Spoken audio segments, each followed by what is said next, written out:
Oke, kenapa pertanyaan ini saya tanyakan? Karena saya yakin Bapak Ibu semuanya, tujuan utama ketika kita itu bekerja yang paling pokok itu sebenarnya mau nggak mau kita pasti di dalam pikiran kita itu tidak diri kita mencari yang namanya adalah cuan, ya Bapak Ibu.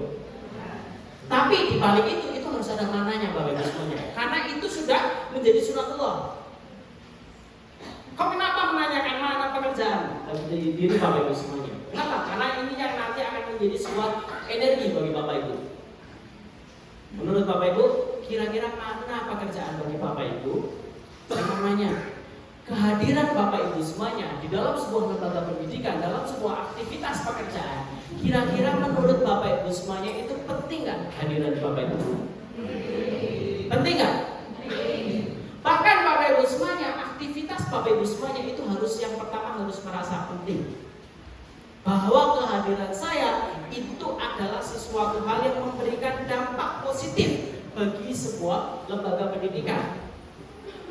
Apalagi sebuah lembaga pendidikan, apapun profesinya, kalau halal itu sebenarnya penting Bapak Ibu. Oke. Menurut Bapak Ibu semuanya, kehadiran Bapak Ibu semuanya penting nggak? Bapak Ibu semuanya merasa penting nggak? Ya, so ini penting. Ya.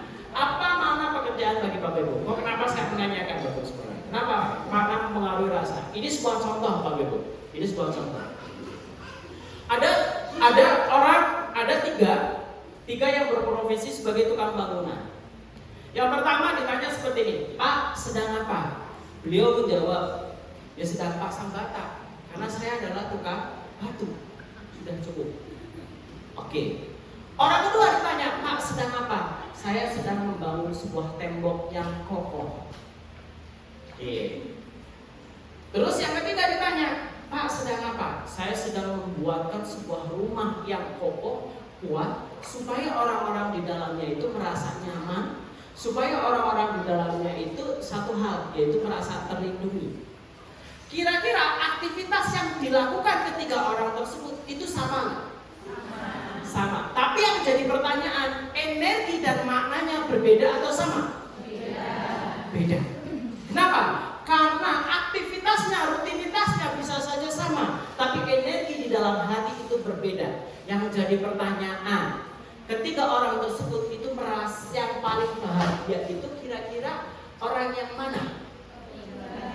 Orang yang ketiga. Karena pekerjaannya itu bukan sekedar menghasilkan uang, tapi pekerjaan itu menghasilkan sebuah makna yang mempengaruhi rasa. Dan tadi judulnya adalah Bapak Ibu semuanya adalah bekerja dari hati memperluas rezeki. Kita bahas nih. Pekerjaannya bisa saja sama, tapi nanti di situ Bapak Ibu semuanya rezekinya akan jadi berbeda-beda.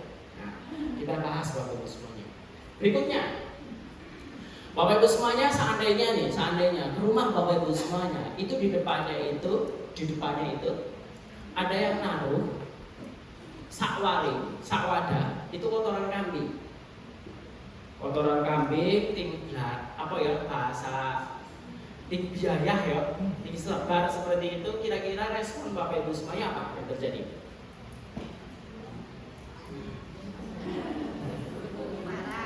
Oke, marah, sakit hati, ya kak? Oke, ada lagi? Oke, dia ada butuh, karena butuh ya. Jadi di situ lihat kotoran kambing malah senang loh, Bu. Harta karun. Iya, ternyata respon orang itu berbeda. Beda. Ini contoh saja. Ketika saya masih tinggal di Tegal, tapi ketika saya aktivitasnya itu masih di kawasan kota. Di kawasan kota itu ya udaranya cukup panas di perumahan. Lahannya itu terbatas. Itu salah satu yang jadi masalah adalah sampah. Jadi itu sampah itu jadi masalah. Ini mau dibuang kemana? Kos 3 hari di depan itu belum ada yang ngambil, itu sudah beda rasanya. Nah, itu sampah. Tapi ketika saya tinggal di kampung, Bapak Ibu, saya pindah ke kampung halaman. Nah kebetulan di kampung halaman itu ada ya sepetak lahan yang saya tanami, yaitu berbagai macam sayuran dan bunga. Sampah itu Bapak Ibu semuanya, justru saat ini kepikiran itu sampahnya itu justru yang diproduksi di rumah itu jadi murah. Kenapa? Karena saya pilah. Sampah plastik saya jadikan bahan bakar. Saya tinggal tambahin kayu bakar. Nah, buat setiap pagi itu kadang-kadang anak-anak itu karena saya punya 5 anak dan 3 itu balita, itu kan mandi air hangat. Jadi itu jadi bahan bakar. Sampah basahnya itu jadi satu hal, saya kumpulkan. Ketika saya kumpulkan, termasuk itu cucian berasnya saya kumpulkan. Saya jadikan satu hal pupuk. Nah, jadikan pupuk. Masalahnya sampah. Tapi ketika melihat dari sudut yang pandang yang berbeda, hasilnya jadi beda nggak Bapak Ibu? Nah, ini masalah sampah. Berikutnya Bapak Ibu semuanya, pekerjaan saya adalah terapis. Pekerjaan saya adalah terapi, berkaitan dengan terapi masalah emosi dan pikiran. Ternyata Bapak Ibu semuanya, luka yang ada di dalam diri kita, sederhananya itu luka, kita itu pernah disakiti, kita itu pernah dikecewakan, kita itu bahkan mungkin itu bahasanya luka adalah sebuah celah untuk menuju cahaya. Karena biasanya orang-orang yang terluka setelah dia bangkit, dia akan lebih kuat karena dia punya memori experience. Nah, itu nanti yang kita bahas. Sekarang yang jadi pertanyaan Bapak Ibu semuanya, Bapak Ibu semuanya punya nggak sampah-sampah di rumah? Pasti. Yang jadi pertanyaan berikutnya, Bapak Ibu semuanya punya nggak sampah-sampah emosi dalam diri kita? Punya. Apalagi kita itu berinteraksi dengan banyak orang. Bapak Ibu semuanya dalam dunia pendidikan, Bapak Ibu semuanya ngadepin anak-anak. Ngapunten, anak-anak itu satu hal, yaitu bisa saja dia itu membawa keceriaan, bisa saja mereka itu ngapunten membawa masalah yang akhirnya kita tertular. Ini nanti bagaimana solusinya Bapak Ibu semuanya, kotoran kambing. Nah, ini berakal dari satu hal Bapak Ibu semuanya, bagaimana dalam pikiran kita Bapak Ibu semuanya. Yang jadi pertanyaan Bapak Ibu semuanya, kita kepengen nggak pikirannya itu satu hal terkunci, bingung nggak ada solusi untuk kehidupan kita, kita merasa mentok, atau justru pikiran kita itu menjadi sebuah sarana kita untuk tumbuh. Ibu-ibu, bapak-bapak, kira-kira pilih yang mana? Pikirannya itu bertumbuh atau terkunci Bapak Ibu? Bertumbuh. Kenapa? Karena berkaitan hal ini, berkaitan dengan pertumbuhan pikiran itu penting. Nah, kita ke basic dulu. Oh, kenapa kita bahas pikiran kita terlebih dahulu? Nah, kita bahas ke pikiran kita terlebih dahulu. Bapak Ibu, saya mau kita praktekkan Bapak Ibu semuanya. Tolong tangan kirinya dibuka seperti ini. Bayangkan Bapak Ibu, di tangan kiri Bapak Ibu itu ada jeruk. Boleh warnanya hijau, boleh warnanya kuning, yang diambil dari kulkas Bapak Ibu. Masih dingin, ada airnya, pokoknya ces banget lah ya. Nah, tangan kanannya Bapak Ibu itu jeruk nipis Bapak Ibu. Nah, jeruk nipis. Bapak Ibu semuanya tolong bayangkan, imajinasikan yang tangan kanan itu pegang pisau. Terus jeruknya itu dibayangkan dibelah jadi dua Bapak Ibu. Wah, ketika dibelah, di situ keluar airnya. Segar banget tuh Bapak Ibu. Setelah keluar airnya, Bapak Ibu semuanya penasaran, kepengen merasakan rasanya. Coba bayangkan dijilat Bapak Ibu.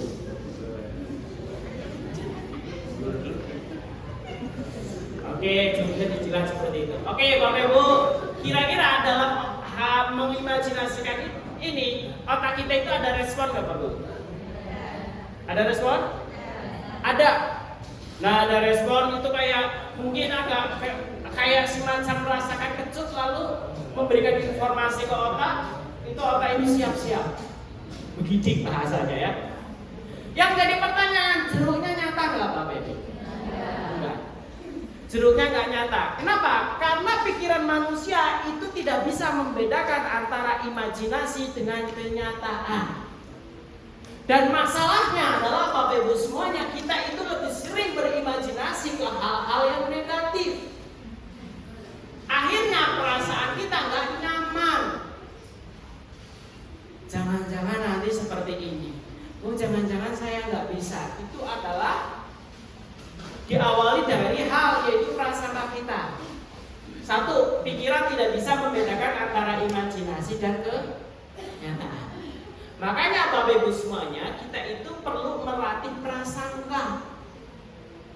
Kenapa? Karena prasangka itu nanti kita bahas. Prasangka itu bagian dari sebuah doa Bapak Ibu. Oke.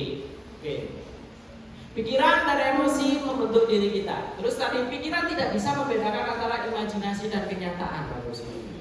Pikiran juga akan mempengaruhi tindakan. Pikiran, emosi, tubuh itu satu kesatuan. Jika Bapak Ibu semuanya pernah mungkin mendengarkan atau membaca, hampir 70% sakit manusia itu kebanyakan diderita sakit fisiknya disebabkan oleh faktor emosi dan pikiran. Emosi dan pikiran. Bapak Ibu semuanya, tuh. Sekarang Bapak Ibu semuanya, saya mau nanya ke ibu-ibu dan ke bapak-bapak. Walaupun ini masalah takdir Bapak Ibu. Ini masalah takdir. Itu antara laki-laki dan perempuan yang lebih banyak meninggal duluan itu laki-laki atau perempuan? Ya justru saja kalau iya, walaupun itu takdir ya, ternyata enggak. Istilahnya di kawasan di sini atau di saya itu memang lebih banyak laki-laki. Disebabkan apa Bapak Ibu?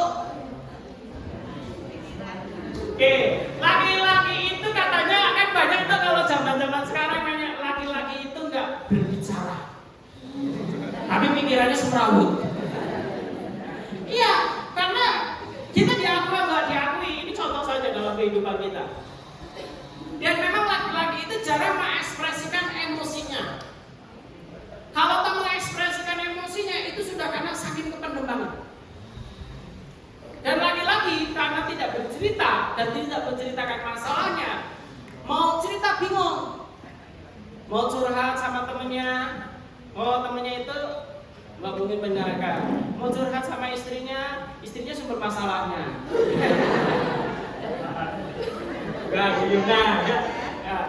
Anaknya mau curhat masalah anak, di situ mau kebutuhan apa? Karena memang laki-laki harus kuat dan masalahnya Bapak Ibu semuanya, karena nggak cerita dan tidak ada satu hal respon seperti itu, laki-laki itu lebih banyak terserang dan baterainya itu lebih cepat habis. Makanya yang sering menderita stroke laki-laki atau perempuan? Laki-laki. Nah ini laki-laki itu kalau menyimpan emosi, menyimpan masalah itu nyerahnya kepala. Tapi kalau perempuan itu lebih banyak menyerahnya itu bagian ke bawah. Sakit stroke lebih banyak diderita oleh laki-laki, sakit kanker lebih banyak diderita oleh perempuan. Dua sakit tersebut sebenarnya pangkalnya itu lebih banyak disebabkan oleh faktor emosi dan pikiran. Nah, dan ada beberapa hal sakit. Pertanyaannya Bapak Ibu semuanya, bisa nggak kita melepaskan emosi-emosi negatif dalam diri kita? Itu sebenarnya bisa. Nanti kita bahas Bapak Ibu semuanya. Pikiran mempengaruhi tindakan tubuh, ini adalah pikiran. Kira-kira Bapak Ibu semuanya perlu nggak merawat pikiran kita? Perlu nggak di kita itu membentuk sebuah lingkungan positif, terutama dalam lingkungan pekerjaan? Oke, perlu. Nah kita bahas dulu, yaitu pikirannya terlebih dahulu. Seseorang bisa menjadikan kehidupannya berbunga-bunga atau berduri diawali dengan pikirannya terlebih dahulu. Nah, kita bahas masalah pikiran terlebih dahulu. Ini kita bahas masalah pikiran. Berikutnya Bapak Ibu, ini dua ekspresi ini. Satunya ekspresi apa Ibu? Ini apa? Senyum. Satunya ekspresi apa? Cemberut. Nah, ketika kedua ekspresi ini Bapak Ibu semuanya, ini seandainya nih Bapak Ibu semuanya, ini seandainya itu ada rezeki, hujan rezeki. Yang menampung itu yang cemberut atau yang tersenyum? Yang menyambut dengan bahagia atau justru tadi pikirannya udah dimankan dulu, cuma. Kira-kira kedua hal ini yang mudah menerima rezeki, yang tersenyum atau yang cemberut? Tersenyum.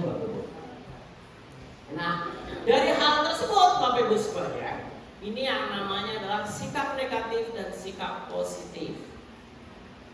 Orang-orang positif itu sebenarnya akan menerima keadaan lalu mengubah keadaan tersebut menjadi sebuah sarana untuk peloncatan rezekinya. Kenapa kita mulai ini pembahasan rezeki Bapak Ibu? Bapak Ibu, yang dimaksud rezeki itu apa? Indikatornya apa? Harta dengan rezeki sama atau beda Bapak Ibu? Kalau harta ukurannya apa Bapak Ibu? Harta itu ukurannya banyak dan sedikit. Kalau rezeki ukurannya adalah lapang enggak? Sempit. Ada orang yang banyakkan hartanya tapi disempitkan rezekinya. Contoh sederhana Bapak Ibu semuanya, contoh duitnya banyak, dia bisa beli apapun. Misalkan bisa naik mobil, bisa beli durian, bisa beli sate. Tapi sakit Bapak Ibu semuanya, sakit mah misalnya. Atau tadi istilahnya darah tinggi, boleh nggak makan sate? Boleh nggak makan durian? Sebenarnya boleh Bapak Ibu, cuma dibatasi ya. Rezekinya itu kan. Tapi misalkan tadi Bapak Ibu semuanya itu adalah konsepnya. Jadi harta itu banyak, rezeki itu lapang dan sempit. Yang kita harapkan Bapak Ibu semuanya, hartanya banyak, rezekinya dilapangkan. Ya enggak? Kira-kira mau nggak seperti itu Bapak Ibu? Saya yakin semua orang itu mau, ya enggak? Semua orang itu mau. Tapi Bapak Ibu semuanya kita fokus dulu ke rezeki. Kepengen nggak rezekinya di lapangan Bapak Ibu? Oke, pasti kita kepengen. Nah, Bapak Ibu semuanya, dalam pekerjaan, dalam aktivitas kita itu sebenarnya ada dua hal yang kita cari. Yang pertama kita nyari harta. Contohnya Bapak Ibu semuanya. Contohnya, harta itu salah satunya adalah Bapak Ibu semuanya dalam sebuah aktivitas pekerjaan. Seperti saya, seperti Bapak Ibu semuanya, itu sebenarnya bahasa sederhananya misalkan 1 bulan itu udah ditentukan oleh sebuah instansi atau oleh sebuah perusahaan. Oke, 1 bulan kamu dapat gaji sekian, berarti udah ditentukan. Dan kadang-kadang kita itu hanya fokus ke situ. Ingat, mindsetnya, pola pikir kita fokus ke situ, sehingga kita itu cuma fokus biar caranya ini dibagi cukup atau enggak. Padahal Bapak Ibu semuanya, pada saat kita berpikir kita bukan sekedar nyari harta, tapi di situ kita lagi satu hal. Ini bagaimana caranya Allah itu memperluas rezeki kita. Kenapa? Karena aktivitasnya bisa saja sama, tapi mungkin gajinya bisa saja sama ataupun bisa berbeda. Namun Bapak Ibu semuanya ada yang tidak terbatas, yaitu rezeki kita itu tidak terbatas Bapak Ibu. Rezeki kita itu tidak terbatas. Ini saya pernah boleh dibilang itu saya pernah riset terhadap diri saya sendiri. Yang pertama seperti ini, ketika saya kuliah, kepada saat saya kuliah itu saya bertanya pada teman-teman saya, itu kebanyakan cita-cita itu mereka apa? Nah, kebanyakan satu hal karena kebetulan saya dari teman-teman komunitas lebih banyak saat itu karena kita itu di lingkungan yang dapat beasiswa, mereka itu kita itu udah disetting. Nanti setelah lulus kita itu akan mudah masuk PNS. Karena dulu ketika saya kuliah itu jurusan kuliah dapat beasiswa bukan karena pintar Bapak Ibu. Kenapa? Karena saat itu memang di zaman saya kuliah itu lagi komputerisasi, lagi digitalisasi sekolah. Jadi sekolah itu dulu belum banyak internet dan tenaga untuk komputer itu lebih banyak dibutuhkan. Mungkin Bapak Ibu semuanya hal itu sempat meraba.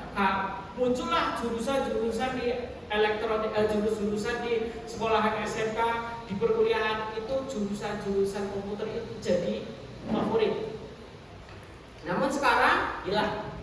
Maksudnya hilang itu ya sudah, itu biasa-biasa saja. Nah, ketika jurusan itu saya nanya ke teman-teman saya apa cita-citanya, oke lah PNS.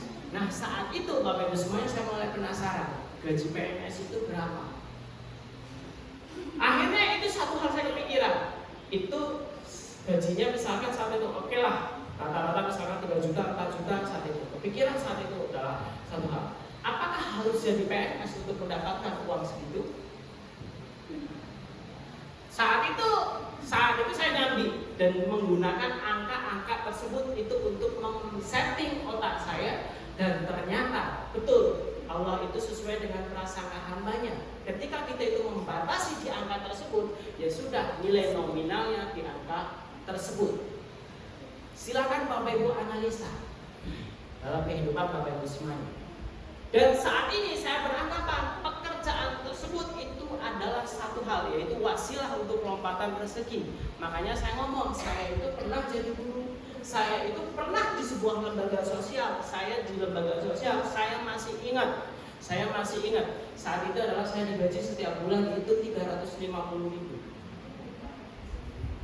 Namun saat itu saya berpikiran, ini memang gaji dari perusahaan saya, tapi gaji dari Allah itu lebih luas. Akhirnya saya menyeting itu di dalam otak saya, itu 10 kali lipat dari hal tersebut. Apakah bisa? Ternyata bisa. Sambil datanya dari mana? Datanya karena memang di situ kita itu ada, namanya adalah, kalau istilah saya itu ada infrastruktur rezeki yang lain. Karena saat itu saya buka yang namanya adalah toko servisan komputer. Walaupun mungkin tidak ada toko istilahnya menyediakan laptop, enggak, tapi hanya servisan. Yang mengerjakan siapa? Yang mengerjakan saya sendiri, dan saat itu adalah teman-teman saya, dan memang setting ke angka tersebut. Nah, penasaran dengan angka tersebut, saya naikkan, dan ternyata, oh iya, Allah itu sesuai dengan perasaan hambanya. Jadi sebenarnya aktivitas Bapak Ibu semuanya bisa saja sama, tapi Bapak Ibu semuanya, rezeki itu sebenarnya salah satunya dipengaruhi oleh faktor bagaimana kita itu berpikir. Bahkan lembaga pendidikan Bapak Ibu semuanya, saya mau nanya ke Bapak Ibu semuanya. Bapak Ibu semuanya pasti banyak berinteraksi dengan anak-anak. Saya mau nanya ke anak Bapak Ibu semuanya. Entah itu guru, entah itu tenaga pendidik atau yang lain. Yang jadi pertanyaan, emosi yang dikeluarkan itu besar Bapak? Energinya besar Bapak? Ngajar TK dengan ngajar perguruan tinggi, kira-kira capek yang mana Bapak? TK Bapak Ibu. Kenapa saya ngomong ngajar TK? Karena saya pernah. Saya tinggal di TK, di situ guru itu gak berhenti. Dari mulai ngajarin nyanyi, anaknya lari-lari. Tapi ketika saya jadi dosen, gampang Bapak Ibu. Tinggal duduk, saya jelaskan, duduk diskusi mereka. Capek jadi dosen atau jadi guru TK? Jadi guru TK, tapi mohon maaf, kalau hitungannya gajinya besaran mana? Seharusnya gajinya besar guru TK. Itu kalau sistem. Dan setelah itu, Bapak Ibu semuanya, ketika kita itu berpikir bahwa tenaga, emosi yang kita keluarkan Bapak Ibu semuanya, itu sebenarnya bisa diakumulasi. Bahasa sederhananya itu bisa jadi, boleh dibilang itu sebuah sarana minta kepada Allah. Ya Allah, saat ini saya tukarkan. Saya biasanya kalau punya hajat besar seperti ini Bapak Ibu semuanya. Saya kebetulan contoh sederhana. Sekitar 1 tahun yang lalu, anak saya yang bontot. Kenapa saya sebut bontot? Walaupun sebenarnya masih ada kemungkinan lagi. Karena istri saya minta bontot ya. Karena udah 5, katanya udah capek. Nah, itu masuk ke rumah sakit. Pada saat itu nafas tubuh udah bingung. Nafas itu udah susah.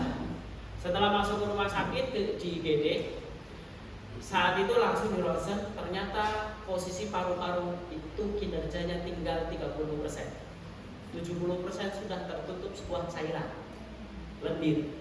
Karena saat itu saya dipanggil oleh dokter, dijelaskan yang pada prinsipnya dokter itu ngomong seperti ini, Pak, mohon maaf, kami bisa berusaha semaksimal mungkin, tapi semuanya adalah kita dia sabar dan berdoa. Ini kalau kita tunggu oksigen yang nempel ke anak bapak sudah beberapa jam nanti itu sudah tidak mampu lagi.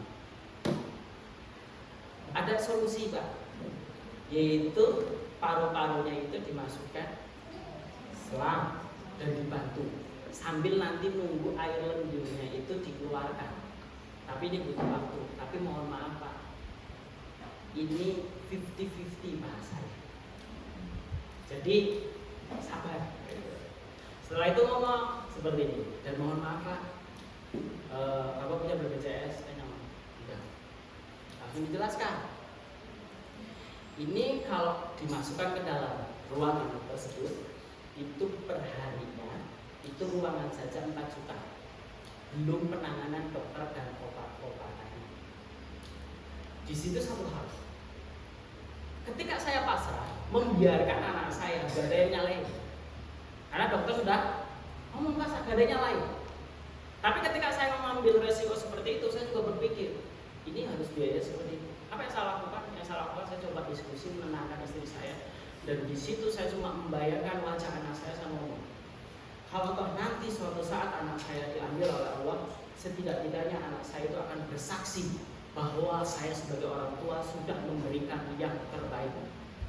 Tapi saat itu adalah doa yang paling saya ingin panjatkan. Tapi ya Allah, saya rindu, saya kangen, kepengen nimang-nimang anak saya.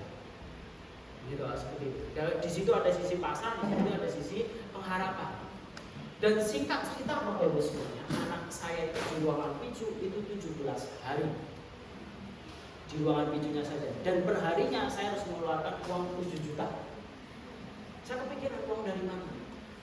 Nah, ketika itu boleh dibilang karena beberapa tahun yang habis pandemi, saya punya bisnis di dunia pariwisata bangkrut. Lalu apa? Mobil udah saya jual, istilahnya mau bangun rumah nggak jadi, intinya satu hal bangkrut. Bahkan istilah aset-aset kecil termasuk kayak laptop kayak itu udah bahasa sederhananya kalau laki-laki itu ngomong ini titik terendah, jual dulu nanti gampang beli lagi. Itu sudah habis Bapak Ibu. Ketika sudah habis berpikir seperti itu, masuk ke rumah sakit. Saat itu satu hal, kok ini mau bangkit kok seperti ini. Lalu saat itu saya ngomong, saya minta kepada Allah, ya Allah, ini mungkin satu hal, pembuktian diri saya bagaimana keyakinan saya. Dan situ Bapak Ibu semuanya akhirnya saya rumah sakit dan saya saat itu di rumah sakit saya tanda tangan modal KTP Bapak Ibu semuanya. Modal KTP. Saat itu yang jadi jaminan siapa? Kebetulan di rumah sakit saat itu ada teman ibu saya yang bekerja di situ yang jadi jaminan. Jadi jaminan karena rumah sakit swasta jadi jaminan. Beliau yang jadi jaminan. Oke, jadi jaminan. Dan itu harus mengasuh Bapak Ibu semuanya. Tapi saat itu Bapak Ibu semuanya, saya itu berprasangka kepada Allah. Ini sarana Allah itu untuk memperkuat yang namanya mentalitas finansial. Kenapa? Karena setiap buka di kalau ngangsur, mohon maaf, ngangsur di bank itu kan sebulan sekali ya Bapak. Karena di rumah sakit Bapak Ibu semuanya, karena di rumah sakit itu memang nggak ada bunganya. Tapi per 3 hari itu harus nol di rumah sakit. Dan setor terserah seberapapun. Yang penting komitmen. Mau 100, mau 200 nggak masalah. Dan saat itu saya kepikiran, saya tanda tangan. Pak kira-kira sanggup Pak nggak Pak? Per 3 hari saya kepikiran. Per 3 hari harus ngangsur. Bismillah saya sanggup. Saya tanda tangan sanggup. Ternyata Bapak Ibu semuanya Allah berkehendak lain. Dan di bahasa dilalahnya itu per 3 hari itu selalu ada. Dan ketika dihitung-hitung Bapak Ibu semuanya, itu tadi. Itu di luar nalar, di luar logika Bapak Ibu semuanya. Allah berkehendak lain, rezekinya itu jadi berlipat. Angsuran anak itu lunas, dan Allah itu memudahkan rezeki ketika saya itu membangun sebuah rumah. Kenapa? Karena di situ kita melewati yang namanya batas-batas ketidakmungkinan, batas-batas logika. Pekerjaannya sama, ternyata pekerjaannya sama Bapak. Tapi rezekinya datang dari hal yang tak terduga. Nah, yang jadi saat ini yang jadi pertanyaan kepada Bapak Ibu semuanya. Saya mau jadi pertanyaan kepada Bapak Ibu semuanya. Bapak Ibu semuanya bekerja di dalam sebuah lembaga pendidikan, itu energinya yang dikeluarkan sangat besar. Sangat besar. Kalau Bapak Ibu semuanya hanya berpikir mematok bahwa energi yang Bapak Ibu semuanya keluarkan itu hanya sebatas gaji, itu sia-sia. Yang membatasi gaji itu siapa? Bukan lembaga, tapi sebenarnya adalah prasangka kita. Kenapa? Karena lembaga itu sudah ada sistemnya, sudah ada hitungannya, sudah ada akumulasinya, sudah ada bahasanya itu berapa siswa. Tapi ketika kita itu mematoknya itu rezekinya, yaitu kepada Allah, kira-kira ada batasnya nggak Bapak Ibu? Nggak ada. Cuma kita itu dibatasi oleh logika kita Bapak Ibu. Nah makanya nanti kita bahas Bapak Ibu semuanya. Kepengen nggak rezekinya diperluas? Pengen nggak Bapak Ibu? Oke, kalau kepengen Bapak Ibu semuanya, dari aktivitas yang sama tapi pertukaran energinya berbeda, itu satu hal, hasilnya berbeda. Oke, kita bahas. Kerja bahagia kreatif memperluas wadah rezeki. Kita bahas. Kenapa memperluas wadah rezeki? Pikiran dan emosi adalah energi. Bapak Ibu ketika ngajar butuh pikiran nggak? Butuh. Ketika emosinya itu satu hal, diaduk-aduk nggak? Ngadepin anak, di situ ada yang ngapunten, anaknya itu banyak tingkah, itu butuh kelegaan emosi nggak? Ini energi Bapak Ibu. Energi itu bukan sekedar kita bergerak, tapi pikiran dan emosi kita itu keluarin energi. Dan satu hal Bapak Ibu semuanya, saya awali dulu. Ada yang ngajar fisika? Oke. Pak, bunyi hukum kekalan energi seperti apa Pak?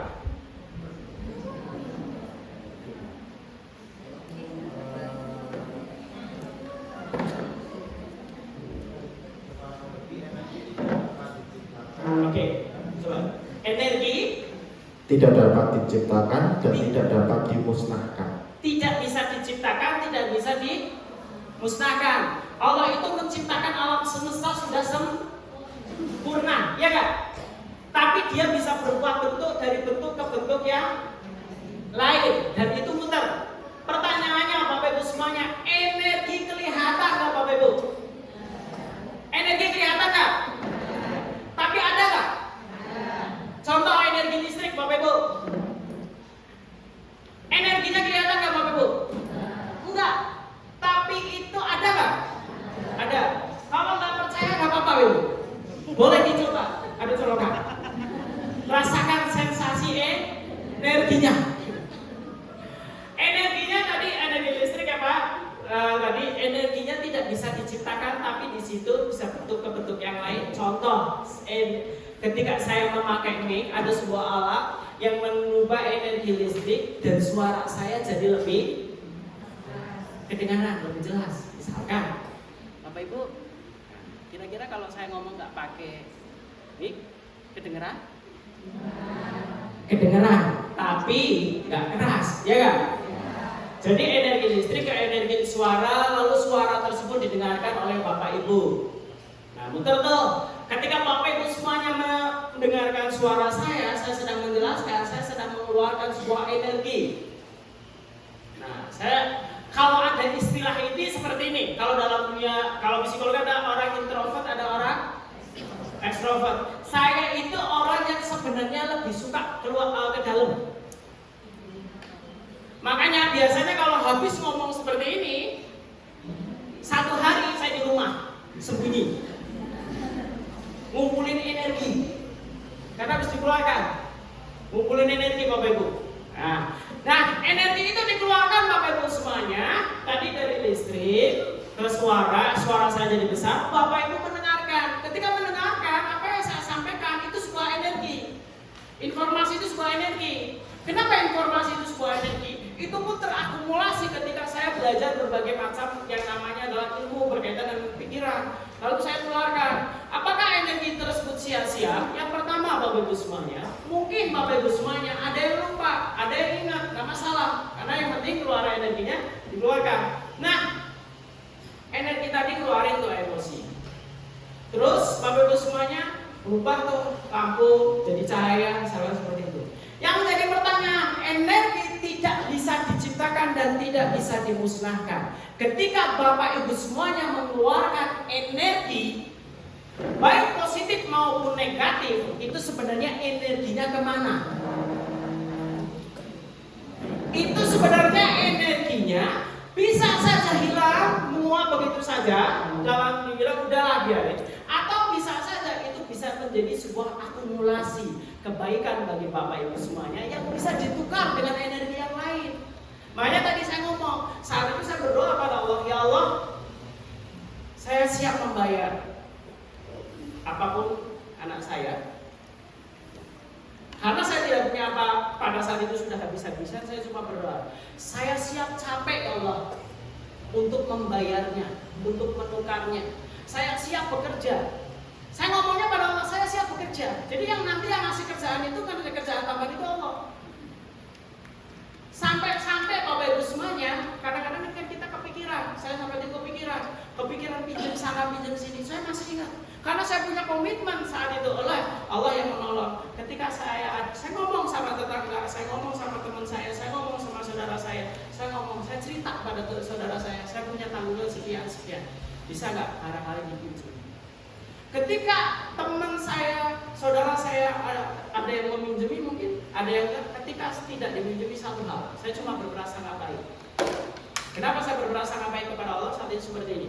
Mungkin Allah akan ngasih jalan, bukan melalui pinjaman, tapi dari jalan yang lain yang saya butuhkan adalah sabar. Jadi Bapak Ibu semuanya, aktivitas Bapak Ibu semuanya, pengorbanan Bapak Ibu semuanya, itu sebenarnya bisa ditukarkan dengan hal yang lain. Mintanya kepada siapa? Kepada Allah. Dan kita itu udah berhenti menyalahkan sisi yang lain, sisi yang kanan, sisi yang kiri. Termasuk berhenti menyalahkan entah itu pasangan kita berkaitan hal itu. Ketika kita itu hanya pasrah pada Allah, energi tersebut bisa terakumulasi. Insya Allah. Oke, kenapa? Pikiran dan emosi adalah energi. Tubuh dan pikiran Anda itu, ngapunten Bapak Ibu semuanya pernah dengar nggak? Yaitu pancaran aura. Aura kasih ya. Pancaran aura itu adalah pancaran tubuh kita. Bapak Ibu semuanya pernah nggak lihat? Beda nggak antara orang yang lagi bahagia, orang yang legowo, sama orang yang lagi ruwet banyak masalah wajahnya? Wajahnya beda nggak? Beda. Ya, wajahnya beda. Wajahnya beda. Kenapa? Aura yang dikeluarkan itu berbeda. Dan kita, Bapak Ibu semuanya, tubuh manusia memancarkan energi yang disebut dengan aura. Terus pancaran aura mempengaruhi orang lain dan kehidupan. Orang lain dan kehidupan. Terus maka pancaran aura atau energi tubuh kita itu tergantung pikiran dan emosi. Pengen punya aura positif atau negatif, Bapak Ibu? Positif atau negatif? Bapak Ibu semuanya, ini contoh saja, Saya itu pernah jadi kontraktor. Kontraktor itu karena hidupnya ngontrak. Saya pindah-pindah rumah kontrak itu sampai 8 kali. Saya itu semenjak hidup rumah tangga. Jadi saya tahu ketika dikontrakan, diusir ya pernah, diusir ya pernah, sudah nyaman tapi nggak bisa diperpanjang, bisa diperpanjang tapi naikkan kontrakannya itu dinaikkan, sekolah macam-macam lah ya, seperti itu. Namun ketika saya belajar tentang emosi dan pikiran vibrasi, ternyata aura rumah itu berpengaruh. Tergantung penghuni lamanya itu siapa. Kalau dulu orangnya itu di rumah tersebut itu awalnya sering bertengkar, itu aura rumah jadi negatif. Karena saya belajar tentang hal tersebut. Dan kalau rumah memang mungkin udah lama nggak ditinggali, kosong. Kok kenapa rumah kosong itu lebih mudah rusak? Karena tidak ada energinya. Akhirnya ditempati oleh hal yang lain. Ketika kita itu tempati biasanya ada cerita macam-macam. Kayak gitu.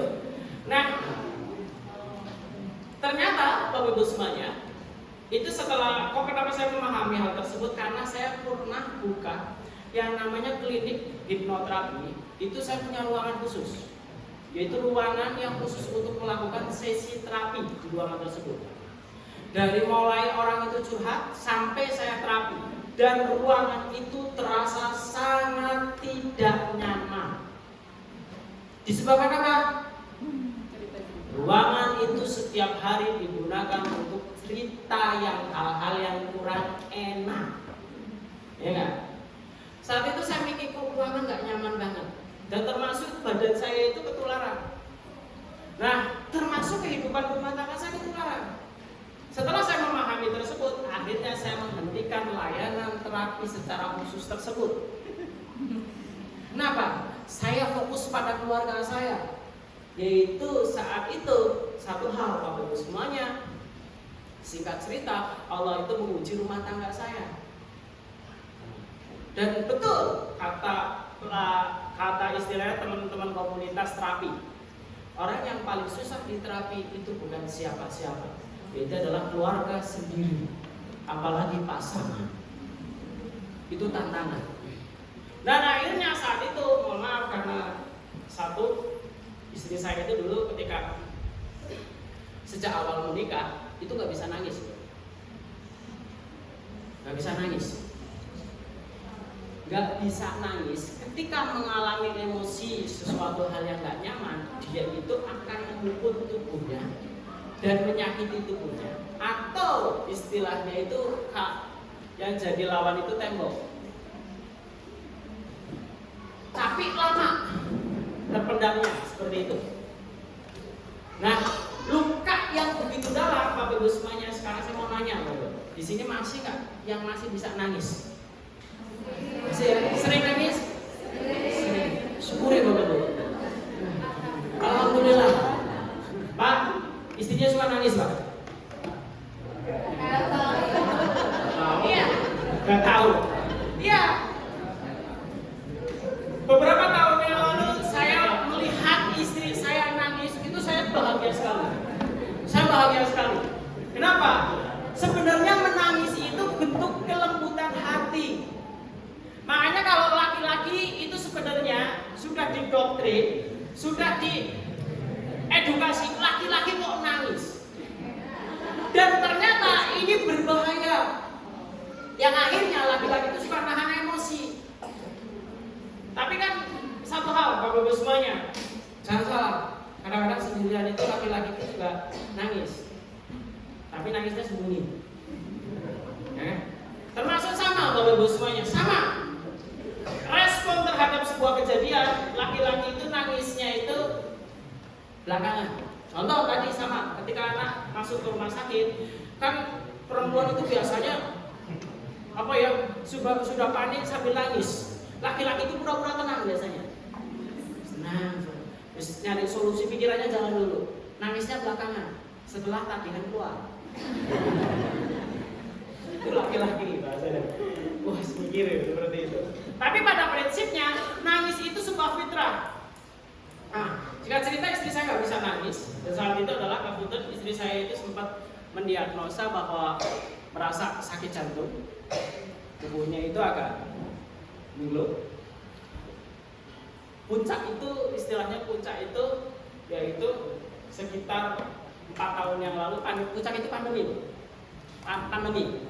Dan betul, ekonomi itu akan menuju emosi. Bangkrut, keluarlah bahasanya mungkin. Tapi di situ adalah momen untuk melakukan sesi healing. Nah, akhirnya keluar tuh. Ketika keluar dari mulai sisi emosional sampai sisi spiritual. Kenapa? Istri saya bolak-balik saya minta bantuan untuk diruqyah karena saya bukan ahlinya. Lalu yang paling adalah sisi healing ketika saya mulai menterapi dari mulai inner child-nya saya bedah. Dan sampai saat ini justru yang mendukung saya untuk di kapan hati itu mau lagi berbagi kepada orang lain, entah itu melalui istilahnya itu online. Akhirnya saat ini saya buka layanan terapi lagi, tapi terapinya tidak di ruangan, yaitu di sebelah rumah, yang sebelahnya itu sawah. Jadi kalau klien teriak-teriak ya di sawah nggak masalah, guling-guling di sawah nggak masalah. Kenapa? Energi negatifnya itu nggak nempel. Energi negatifnya itu dilepaskan di alam, bahkan belum perlu di hutan. Ada istilah kalau dalam dunia terapi itu reaksi. Kalau orang itu menyebutnya itu dianggap kesurupan. Kalau anak SMP, SMA dulu itu banyak kayak kesurupan massal. Banyak kalau mau ujian dulu. Nah, saya sering kayak gitu. Dulu ketika saya ketika masih jadi dosen itu kalau ada mahasiswi kesurupan, kan biasanya ada yang 2 sampai 2-3 jam. Saya itu seperti itu, saya cuma ngomong, ada nggak kaos tangan? Ada, saya pakai kaos tangan. Makanya dulu ketika dosen itu dianggap kubur. Nggak tahu. Saya biasanya kasih efek namanya efek kejut. Ketika efek kejut, saya tarik, saya kejutkan. Lalu saat itu saya bawa ke kesadaran. Masih seperti ini saya nanya, kira-kira apa masalah? Bukan kesurupannya. Apa? Nggak nanya. Tadi dimasukin enggak.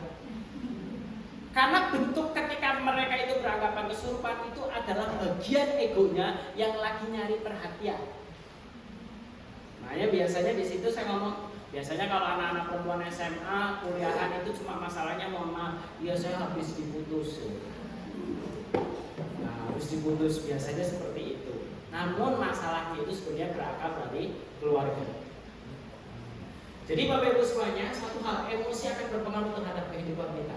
Nah, terus Bapak Ibu semuanya,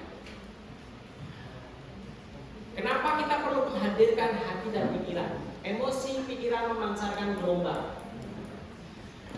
Positif atau negatif, itu tubuh kita itu keluarin energi gelombang. Salah satunya adalah emosi itu menular, Bapak Ibu.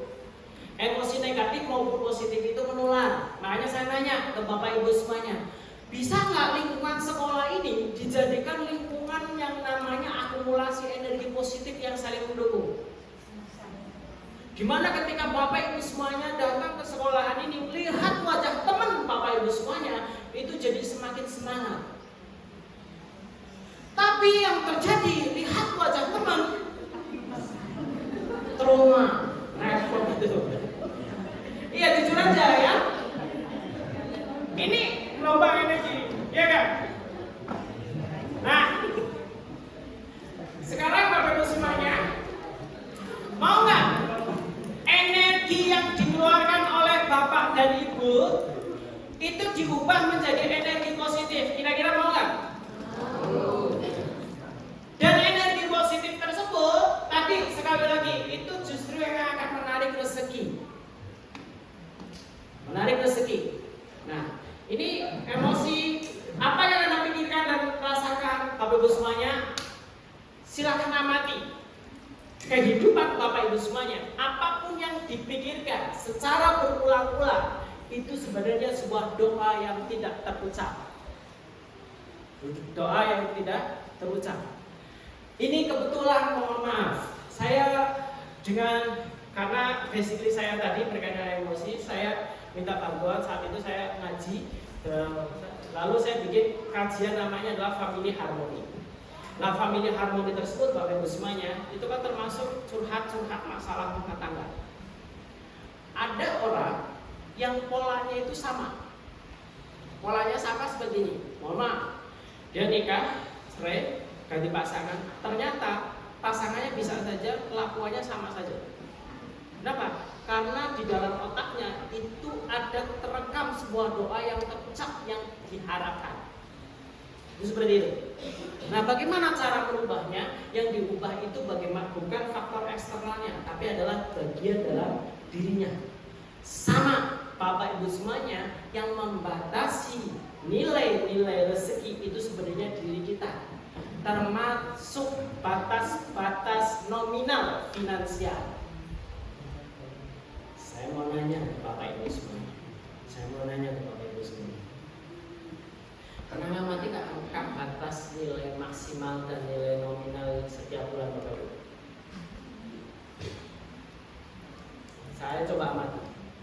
Yang jadi pertanyaan Bapak Ibu semuanya, angka tersebut itu cenderung tetap atau cenderung berubah-ubah? Tetap atau berubah-ubah?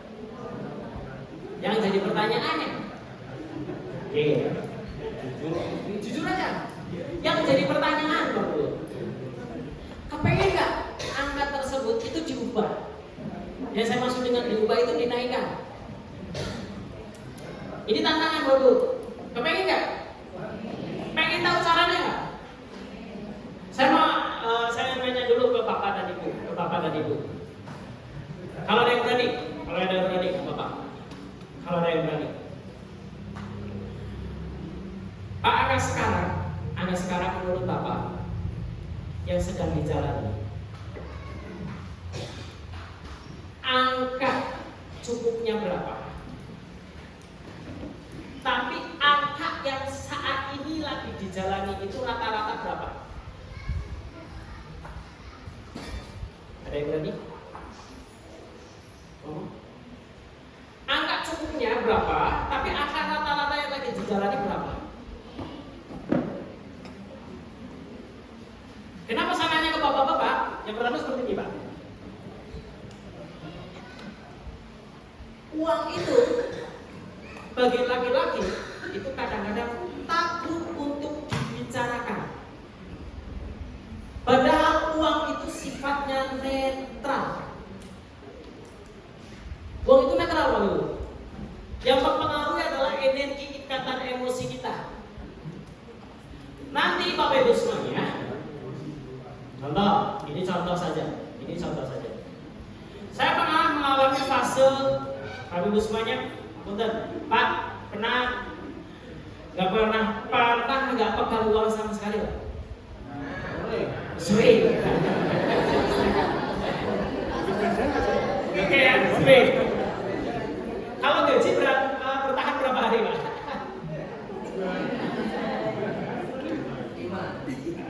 Pak, masih nggak ada perasaan khawatir berkaitan hal itu? Jujur aja, karena ini hal ini memang tabu untuk bicarakan. Karena tabu untuk dibicarakan sama. Seorang perempuan yang ditanya berkaitan dengan jodoh ini biasanya dianggap kayaknya menyakitkan. Makanya dulu itu ketika saya tahu pola ini, Bapak Ibu semuanya, tahu pola ini, saya menikah tahun 2012. Isengnya tahun 2012 saat itu adalah ada kabar mau kiamat. Ingat Bro? Iya, ada kabar mau kiamat. Saya meledek sama teman saya. Ini bahaya nih. Kalau kiamat saya belum nikah. Nah, karena separuh agama adalah menikah. Kenapa? Karena ibadah terpanjang adalah menikah, ya kan? Nah saat itu saya cuma iseng butuh bojo tahun 2012. Butuh bojo tahun 2012. Saya masih iseng kebetulan di situ saya juga dengan teman saya Kang Rian yang mungkin sudah biasa ketemu dengan Kang Rian beliau. Itu ledekan sama Kang Rian. 2012 belum menikah. Saya mau menikah. Baru ketika lulus kuliah. Saat itu saya bikin target, Pak. Saya bikin target seperti ini. Mau menikah akan tahun berapa? 2012. Tahun 2012 itu 1 tahun. Kira-kira bulan apa? Saya mikir bulan apa ya? Itu mikir bulan apa? Oh ya, saya lahir di bulan April. Biar caranya tepat usia 25 tahun.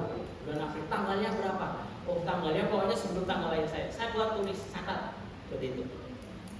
Teman saya nanya, emang kamu udah punya calon? Belum. Terus cewek yang disukai, kalau itu banyak sih.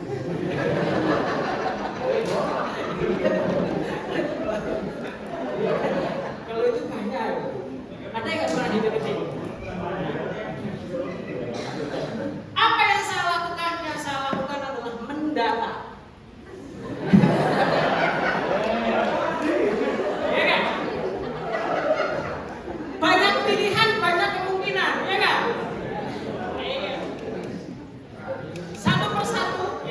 Lalu saya buat kriteria, diminta untuk kriteria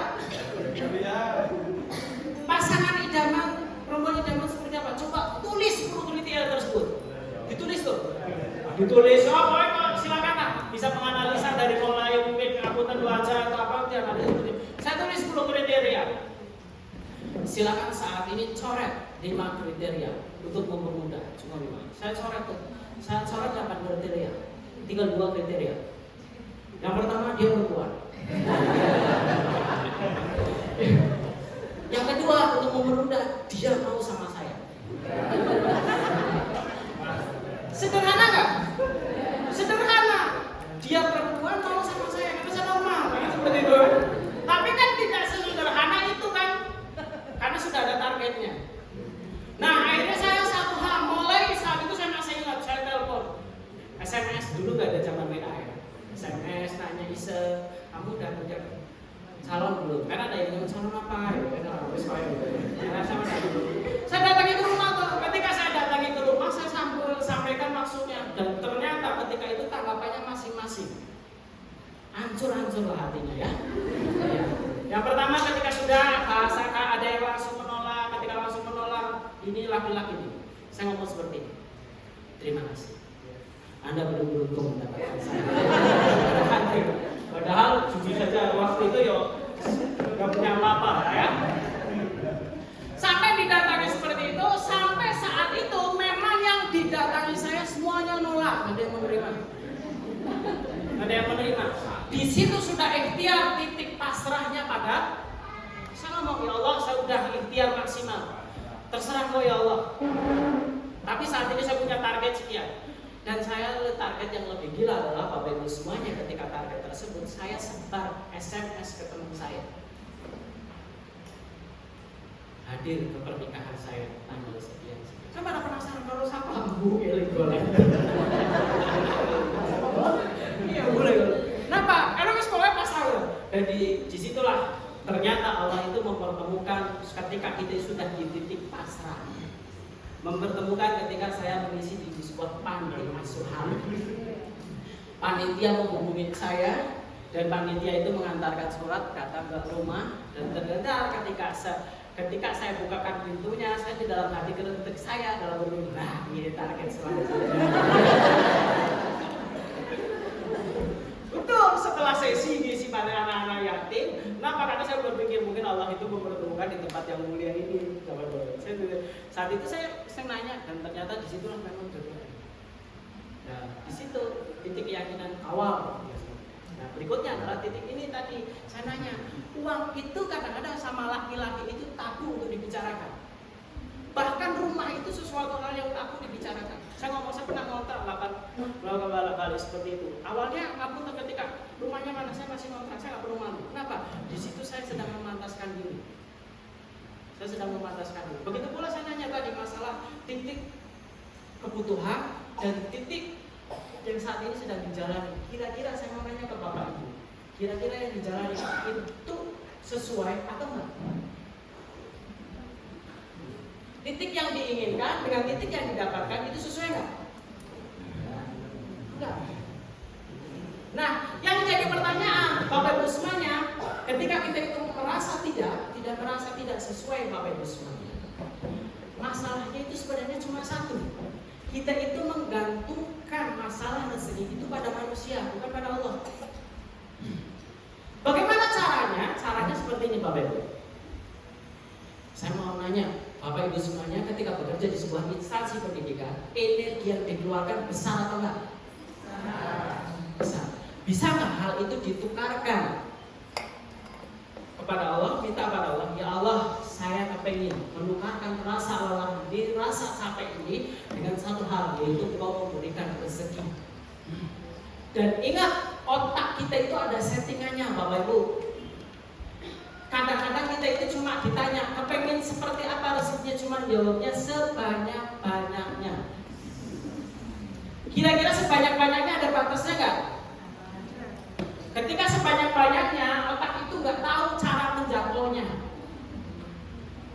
Nah, caranya bagaimana Bapak Ibu semuanya? Coba Bapak Ibu, bawa alat tulis. Coba saat ini di luar konteks pekerjaan ya Bapak Ibu. Dan pekerjaan ini bisa menjadi sebuah wasilah. Karena Pak rezeki itu tidak ada. Tolong Bapak Ibu tulis nilai nominal angka setiap bulan yang diharapkan oleh Bapak Ibu. Oke, yang diharapkan oleh Bapak Ibu. Yang diharapkan nilai nominal, ya saya ngomong. Ini kenapa ditulis otak itu ada kita itu ada hal yang dituju, Ditulis dulu.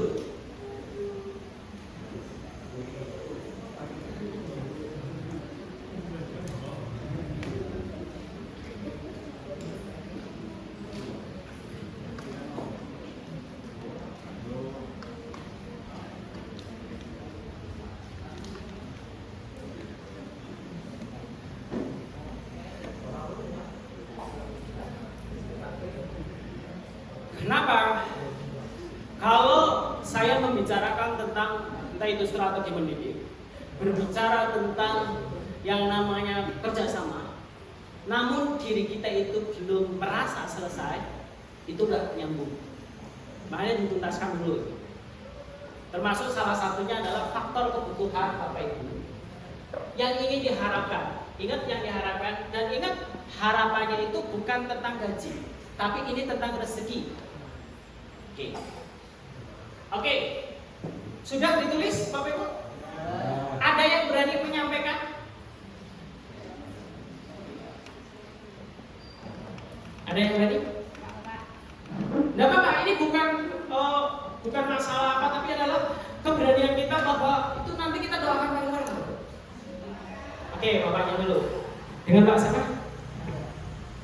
Berapa Pak? Nilai nominal kebutuhan yaitu 4 juta. 4 juta. Itu nilai yang diharapkan 4 juta. Ya, yang diharapkan kepada saya. Kepada ya 4 juta.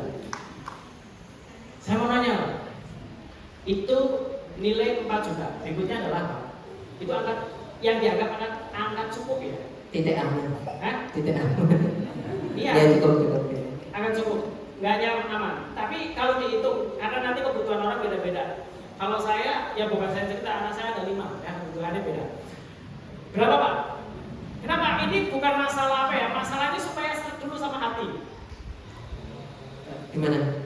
Idealnya menurut Bapak? Kalau minimalnya mungkin Pak. Ya. Itu pengennya harapan pengen.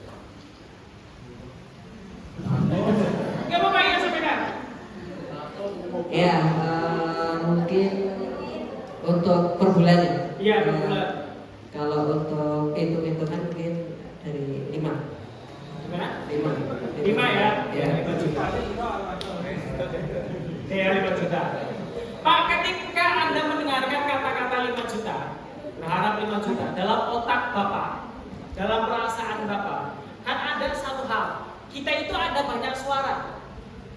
Di dalam diri kita itu ada banyak diri. Ada yang mengatakan mungkin, ada yang mengatakan tidak mungkin, duitnya dari mana? Ada yang bilang, oh caranya seperti ini, kan seperti itu. Ini bentrok di dalam diri kita. Kira-kira pertanyaannya Pak, ketika Bapak mendengarkan kata 5 juta per bulan, itu ada perlawanan, kata-kata yang tidak mungkin, atau merasa tetap Pak? Ada suara-suara perlawanan di situ. Oke, suara-suara perlawanan. Nah ini, jadi akhirnya mentok nih suara-suara perlawanan seperti itu. Nah nanti bagaimana kita meningkatkan platform tersebut? Oke Pak, 5 juta. Oke, ada lagi? Ada yang lebih tinggi? Ada yang lebih tinggi? Ada. Oke, berapa Pak?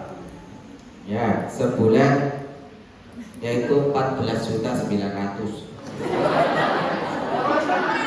Boleh nggak Pak? Bapak ini menarik, 3 kali lipat, ya. Dari hal tersebut, angka tersebut, kira-kira apa yang dirinci oleh Bapak? Apa saja? Kebutuhan harian, kemudian kebutuhan anak, kemudian bangun rumah, kemudian keluar negeri dan lain-lain. Enggak apa-apa. Lanjut. Ini menarik. Nanti kita akan bahas ini ya. Oke. Kenapa? Karena nanti berkaitan dengan platform dalam otak kita. Oke. 14. Tadi 15 juta lah ya. Berarti. 14.900. Berarti sudah ada rinciannya ya Pak? Anu 15 juta kok kayaknya tinggi banget, nanti kurang 100. Selisih 1.000 lah ya. 1.000 pinjam dulu nggak apa-apa. Oke. Oke. Tadi ada kebutuhan kepengen. Kebutuhan harian, kemudian bangun rumah, kemudian keluar negeri, umroh atau haji dan lain-lain. Oke, haji dan lain-lain. Itu kira-kira kalau rumah kan berapa tahun lagi Pak? Cita-citanya Pak? Kalau dengan segini ya kayaknya cepat Pak. Segini berapa? Yang ditulis tadi kayaknya cepat sih. 14.900.000. Nah ini kayaknya kalau sebulan saya dapat segini ya mungkin nggak sampai setahun punya. Nggak sampai setahun ya. Berapa nilai di rumahnya Pak? Ya untuk sederhana dulu kemungkinan ya 100 juta. Nanti kalau renov dan memperindah ya 300 juta. Bapak, hayal gratis kok. Iya. Oke, terima kasih Pak. Tapi unik. Jadi sudah ada rinciannya. Kenapa? Memang harus ditarget. Nanti kita bahas nih. Kenapa? Saya ngomong. Saya sampaikan. Saya bukannya bermaksud apa. Ini salah satu bentuk. Kadang-kadang saya ingin menyampaikan tapi ada rasa takut. Saya bikin rumah justru setelah tanggul. Dan itu 1 tahun. Justru sedang mengangsur di rumah sakit. Saat itu saya masih ingat ngomong sama tukang, saya cuma pegang uang cash 5 juta. 5 cash 5 juta. Dan apa yang saya lakukan saat itu, saya cuma kepikiran, mohon maaf, itu rumah yang saya bangun itu pakai GRC, tahu ya Pak GRC? Itu kepikirannya itu cuma kepikiran seperti itu. Tapi ketika saya ngomong sama ibu saya itu nyelenong kayak rumah kota. Coba dibikin emang-emang mau Pak taringan dua Pak. Ibu saya ngomong seperti itu. Saya langsung ngomong, oh, doakan ya wis doa. Langsung kepikiran dari doa seperti itu. Lagi saya sama kakak ipar saya, Mas aku harus kayak gini. Bukan duit, oh ya wis. Kakak itu pemborong juga itu pemborong. Lalu dibikin gambar. Digambar Ustadz. Yang digambar apa? Yang digambar itu lantai 2. Saya mikir, kayaknya apa sebetulnya? Saya nggak menentang hal itu. Berarti orang lain mendoakan itu sama seperti itu. Walaupun nggak tahu caranya. Yang saya lakukan adalah saat itu adalah nah ketika seperti itu sudah digambar seperti itu, ngomong katanya mau ke atas, itu jangan pakai bata ringan, ganti bata merah. Datanya dari mana? Wis pokoknya terserah, nanti saya kirim. Kakak saya mau seperti itu. Nah jadilah seperti itu dan ternyata di situ Allah berkehendak lain, itu terwujud. Nah, yakinnya bukan pada hitung-hitungan tadi, tapi nanti yakinnya itu digantungkan kepada Allah. Tapi kita memang harus nyandak dulu. Nyandakan seperti itu. Oke, ada lagi? Yang selain tadi Pak Sama? Oke, 14.900.000 ya. 15 juta ketinggian. Oke. Ada lagi Pak? Yang masih muda? Ibu-ibu ada, ibu-ibu? Ibu-ibu? Oh, baik.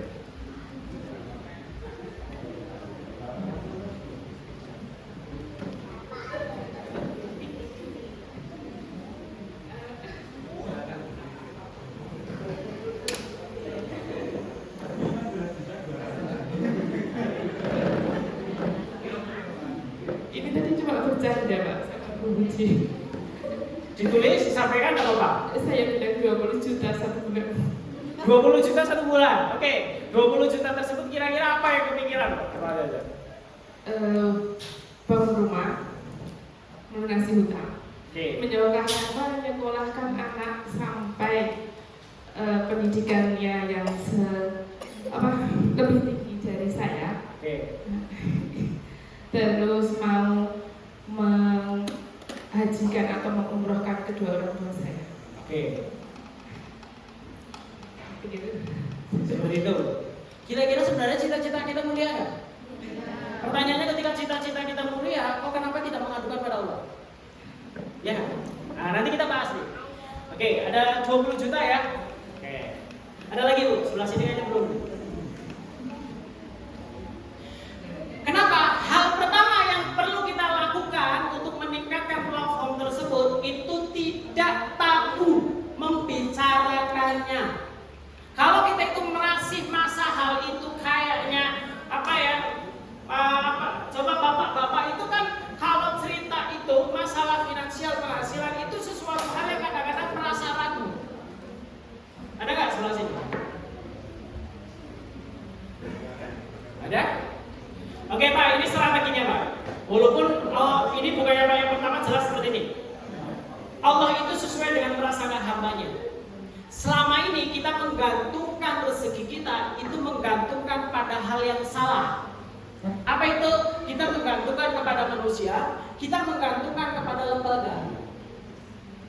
Ingat, lembaga itu Bapak Ibu semuanya, kalau dalam istilah dalam rezeki itu salah satu infrastruktur rezeki.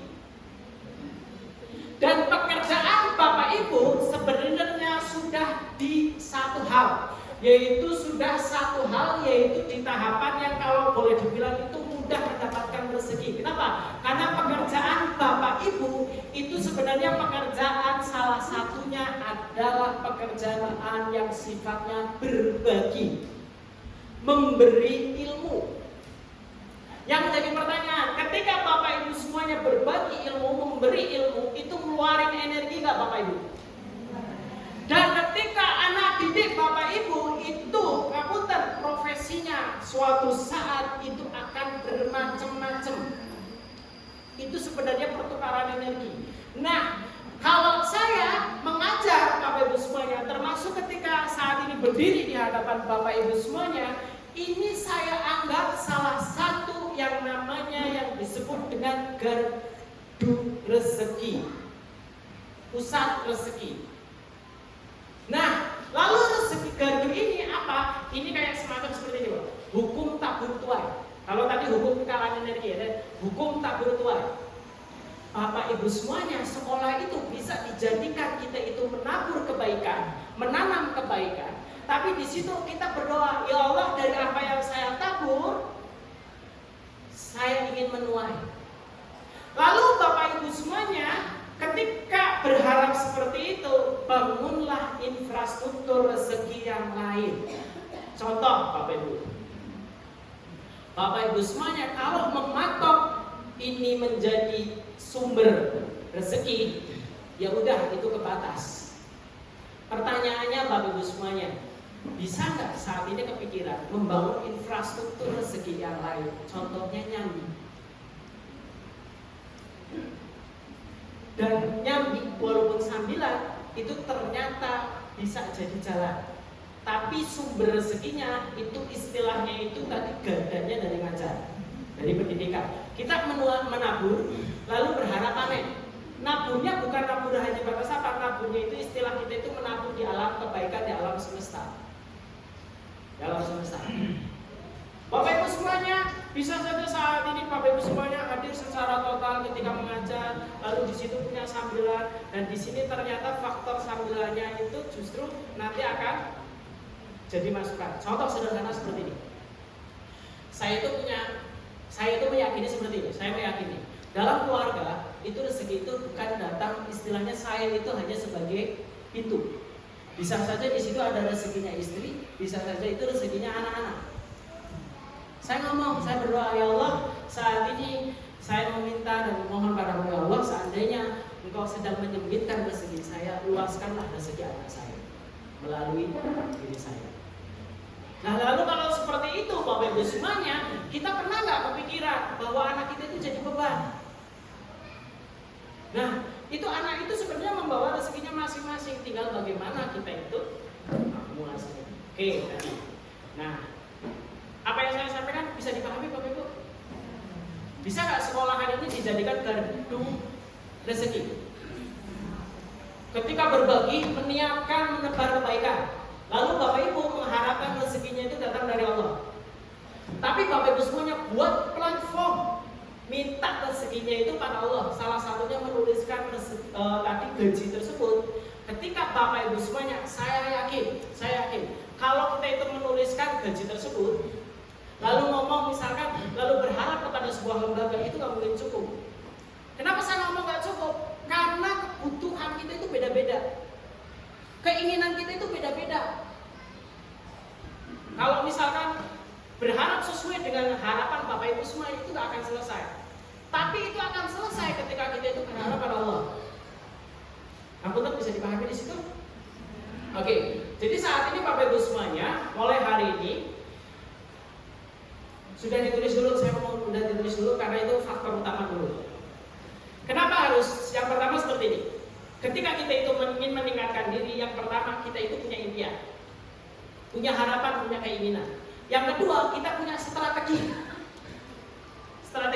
Sekarang setelah Bapak Ibu menuliskan nilai nominal tersebut, tolong kira-kira uang tersebut arahnya dari mana infrastrukturnya?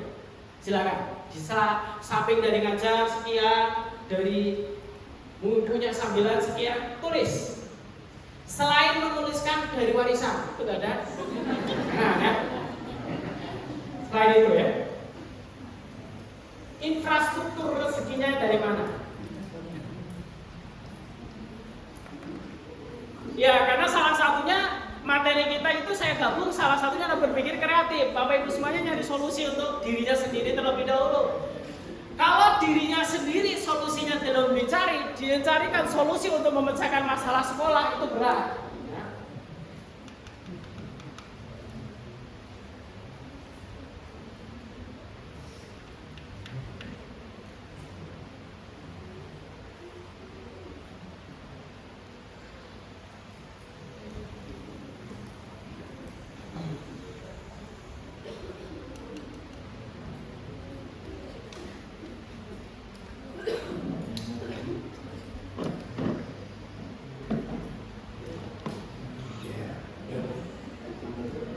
Jadi kira-kira sumber ideal itu masuknya dari mana aja? Ya, idealnya dari mana saja ya? Idealnya tadi 5 juta, idealnya tadi 14.900.000. Idealnya tadi 20 juta. Kira-kira sumbernya dari mana Dari saja? mana? Dan dijadikan adalah satu hal. Sekolah itu saya pernah pada saat saya belum buka, walaupun mungkin ada. Saya pada saat ngajar di sebuah SMK, setelah saya ngajar SD, terus saya terjun dalam lembaga sosial, saya ngajar lagi, yaitu lulus kuliah di sebuah SMK. Kebetulan saya akrab dengan kepala sekolah, dan kepala sekolahnya kebetulan adalah sekaligus pemilik yayasan.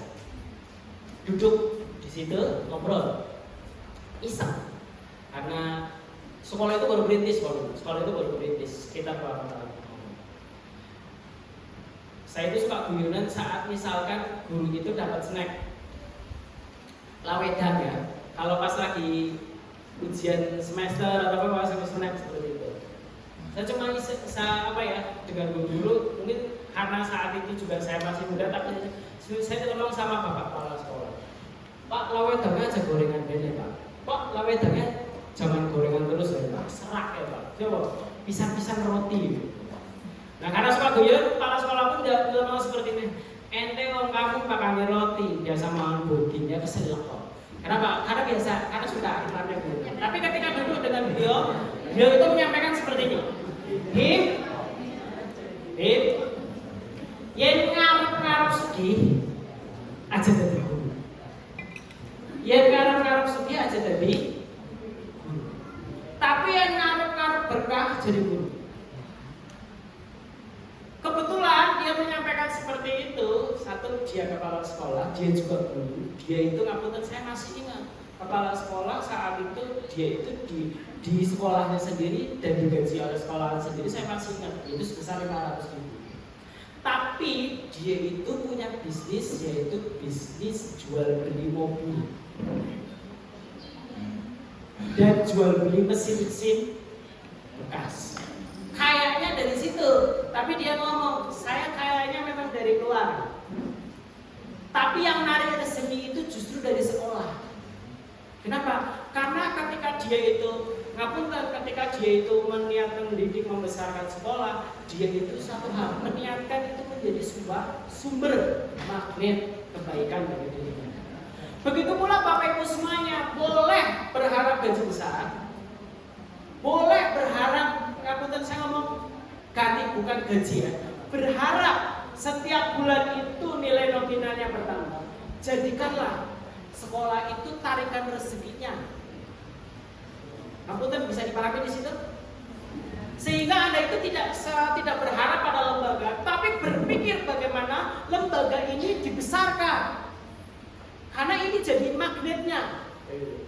Kenapa saya ngomong seperti itu? Karena ini lembaga pendidikan, Bapak Ibu. Lembaga pendidikan adalah tadi menanam ketika ke anak-anak itu akan ada banyak kemungkinan. Oke. Sudah ditulis infrastruktur yang diharapkan tadi sumbernya dari mana Pak? Tadi menuliskan berapa sudah? Bingung ya nulisnya ternyata. Bingung. Yang lainnya ada yang tidak dapat? Maksudnya ini kita itu sering, saya ngomong, kita sering membuat target, keinginan, tapi kita tidak tahu caranya. Habis itu, kalau dalam istilah dalam sebuah kemauan, kita buat target, lalu kita susun strateginya. Supaya apa? Sebenarnya supaya kita itu merasa yakin. Saya tahu jalannya. Kayak ibarat kita itu, kayak contoh. Bapak Ibu semuanya udah menentukan target, tapi di situ cuma sekedar ingin, tapi tidak tahu caranya. Akhirnya susah menyelesaikan. Sudah ditulis tadi targetnya, kalau target sudah ditulis semua. Nanti kalau di rumah dipikirkan caranya bagaimana. Tulis sebanyak mungkin kemungkinannya. Makanya tadi saya ceritakan masalah jodoh. Udah target orangnya ini, oh iya banyak kemungkinan. Jadi tahu caranya, tapi setelah itu pasrah. Kita itu kebanyakan akuntan bersembunyi di balik pasrah dan ridho, tapi sebenarnya kita belum tahu maksimal cara misalnya. Oke.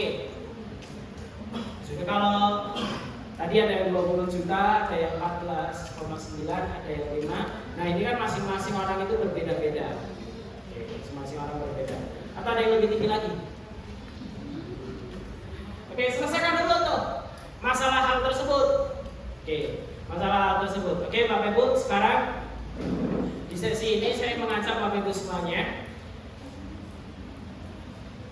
Yang saya ajari yaitu terapi supaya melepaskan emosi-emosi negatif. Ya. Oke, kita di sesi ini kita langsung masuk ke hal sederhana terlebih dahulu. Saya minta yaitu Bapak Ibu semuanya, saya akan mengajari hal teknik tersebut. Saya menggunakan teknik sederhana saja lah, mungkin supaya mudah dipraktekkan. Kalau dalam ilmu terapi itu ada salah satu yang disebut dengan EFT, Emotional Freedom Technique, membebaskan emosi-emosi negatif. Bapak Ibu, coba saya mau lihat dulu. Kebetulan sebenarnya saya lagi mengkonsep materinya adalah kebetulan terapi, yaitu terapi uang ya, terapi uang. Saya belajar hal itu. Saya mau nanya ke Bapak Ibu, coba tolong dilihat target angka yang tadi ditulis tuh.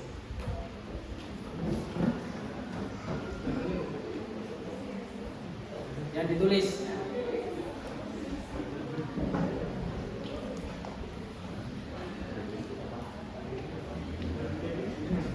Sudah? Saya mau nanya, kalau lihatnya itu tercapai seneng nggak? Tapi ketika kita itu ada bertanya pada diri sendiri, ini jawab saja jujur. Kira-kira merasa yakin atau ragu? Yakin atau ragu? Kalau yakin, itu sebuah langkah awal. Kalau ragu, perlu dicari akar masalahnya. Ya. Karena yakin bukan sekedar tapi yakin dalam hati. Oke, sekarang yang jadi pertanyaan berikutnya, Bapak Ibu.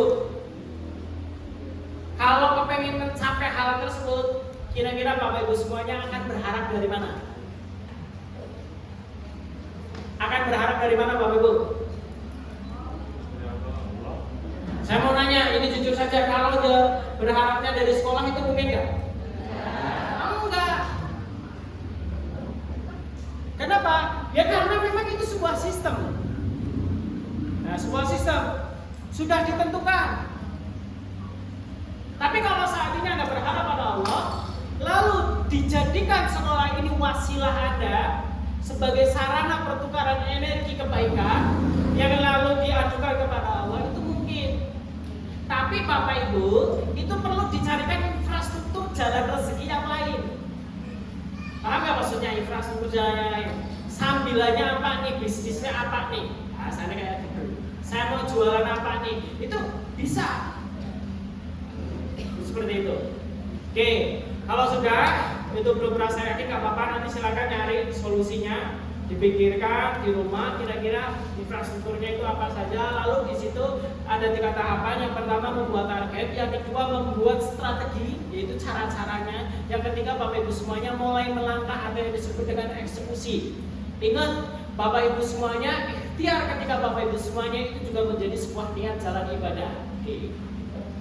Oke, kalau sudah Bapak Ibu semuanya, saat ini Bapak Ibu semuanya, kita akan melakukan coba sederhana itu supaya Bapak Ibu semuanya itu melepaskan untuk mempermudah, yaitu ikatan-ikatan negatif terhadap uang, terhadap rezeki. Ingat kuncinya seperti ini Bapak Ibu semuanya. Harta itu indikatornya banyak dan sedikit. Rezeki itu lapang dan sempit. Ketika Bapak Ibu semuanya mengajar, mendidik, kira-kira yang diharapkan itu apa? Di sekolah. Untuk mudahnya sebenarnya Bapak Ibu semuanya, kalau berharap harta itu tak mungkin, ya kan? Tapi kalau kita itu berharap Allah itu melapangkan rezekinya, itu jelas mungkin. Nah, setelah Allah melapangkan rezeki kita melalui wasilah sekolah ini, Bapak Ibu semuanya tinggal berpikir bagaimana caranya Allah itu menambah harta saya. melalui wasilah energi yang diberikan, yaitu maksimal kerja di sekolah ini, lalu di situ di jalan lain lah. Kenapa? Di situ datangnya rezeki-rezeki yang tak terduga sekaligus yaitu, tapi yang penting adalah membuat infrastrukturnya. Oke, kalau sudah Bapak Ibu sudah dilihat, kira-kira ketika melihat angka tersebut nyaman nggak Bapak Ibu? Jujur saja nyaman nggak?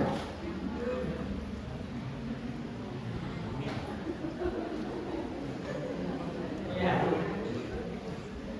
Oke, sebagian besar kalau membuat target itu saya yakin karena awal nggak nyaman. Makanya dulu seperti ini cerita saja. Ketika saya membandingkan dengan teman saya, oh teman saya PNS, saya misik sama teman saya. Rata-rata PNS golongan pertama berapa sih? Oh sekian.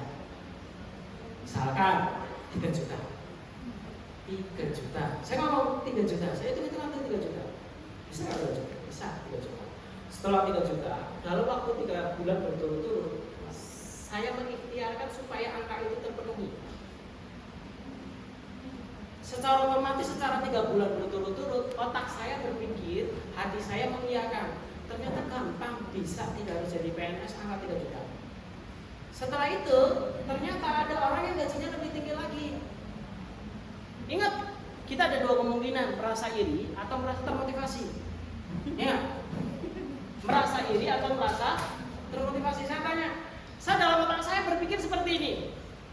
Ternyata ada orang yang bisa lebih tinggi daripada angka tersebut. Berarti sebenarnya kita bisa loh. Ya kan? Nah ketika kita bisa, saat itu saya ngomong, bisa gak ditingkatkan dari 3 juta? Saya saat itu meningkatkan, saya kepengen tuh 5 juta. Hati saya berontak, kayaknya agak susah tuh. Saya ngomong, kalau ditingkatkan jadi 500 bisa gak 3 juta? Kayaknya ini mungkin ya bukan. Akhirnya saya pakai percobaan itu, naikkan 3,5. Ketika 3,5 merasa, oh bisa. Bulan berikutnya bisa. Setelah 3 bulan berturut-turut ternyata bisa. Setelah bisa, akhirnya kan terbiasa. Sebenarnya masalah hal tersebut masalah kebiasaan. Saya tingkatkan lagi. Kayaknya dari 3,5 naik ke 5. Saya ngomong, oh iya kayaknya agak berat juga. Jadi kita juga perlu menyesuaikan yang namanya adalah kapasitas hati kita. Kenapa? Karena semua orang itu sebenarnya kepengen setinggi-tingginya, tapi kita juga perlu strateginya. Kecuali Bapak Ibu semuanya sebenarnya sudah tahu. Kenapa? Mindset tersebut itu terbentuk. Karena makanya ada orang yang kita itu minimal suatu saat mewarisi mindset kepada anak kita itu adalah mindset bagaimana mencari uang itu mudah. Oke Bapak semuanya, nanti kita akan lanjut di sesi berikutnya. Kita istirahat dulu, kita break terlebih dahulu untuk sesi selanjutnya. Tapi sebelum saya tutup, coba Bapak Ibu semuanya tolong angkat tangan kanannya. Oke. Tepuk lembut teman sebelah kanannya sambil ngomong seperti ini.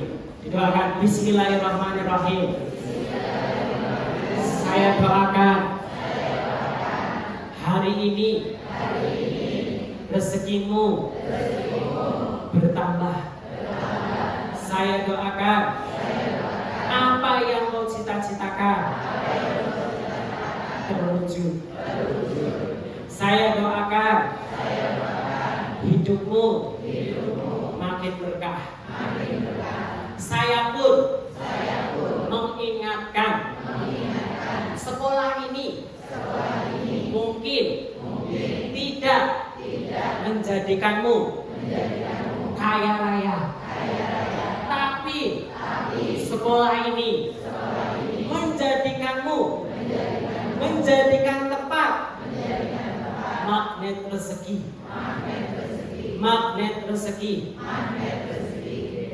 Sekarang balikannya. Ditepuk lembut.